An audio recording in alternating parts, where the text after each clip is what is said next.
bien que les Roscovites se sont bien marrés quand même. Alors là, tu veux m'emmener au sud de Roscoff, Bernadette Bourvon, Certainement. pour me faire découvrir un lieu, une fois de plus, un lieu d'exception, toi qui es bretonne. Oui, alors on va quitter un petit peu la côte. Je vous emmène Oui. donc à 50 km au sud où on est ici à Roscoff, dans les monts d'Arrée. Alors qui n'a pas traversé les monts d'Arrée par une nuit sans lune, Pardon, excuse-nous, on a dans levé un la main. crachin mêlé de brouillard, ne connaît rien à la Bretagne? Ah, Et ça n'est pas donc Patrick Ewen qui va nous dire le contraire. eh ben on écoute. Du vent sous ses semelles et des rêves en bandoulière, le conteur Patrick Ewen aime arpenter les monts d'Arrée. Ici, sous chaque pierre, se cache une histoire.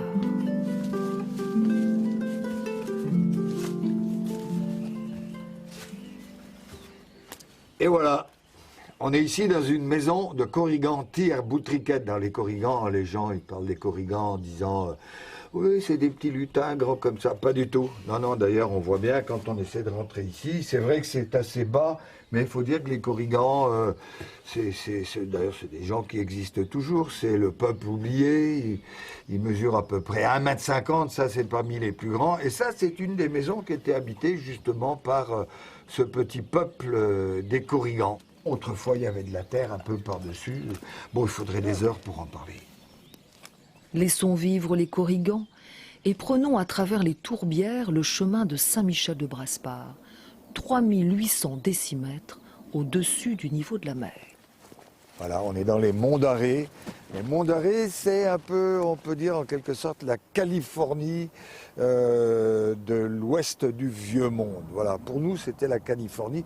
Et puis, c'est vrai que quand on regarde bien, il y a une espèce de, une immensité comme ça. C'est pas très grand pourtant, mais ça donne cette idée d'immensité. Et c'est peut-être une dimension qu'on a dans nos rêves. C'est ça.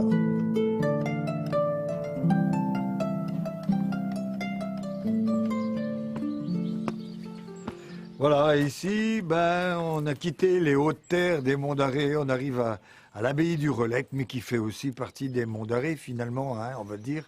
Et on n'a pas de château fort dans le coin tout de suite, donc pour moi c'était une plongée dans le Moyen-Âge, mais je dirais un Moyen-Âge de mon enfance, hein, quelque chose de très rutilant. C'est Ivanhoé avec Robert Taylor ou alors le Jeanne d'Arc de Victor Fleming.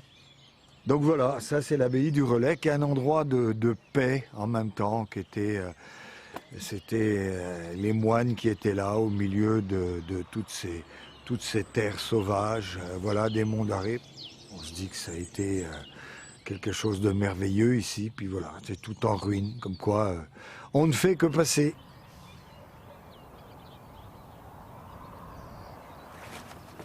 Et voilà, ici on est sur le dos du dragon, et on peut dire en quelque sorte que aussi on est sur le toit du monde.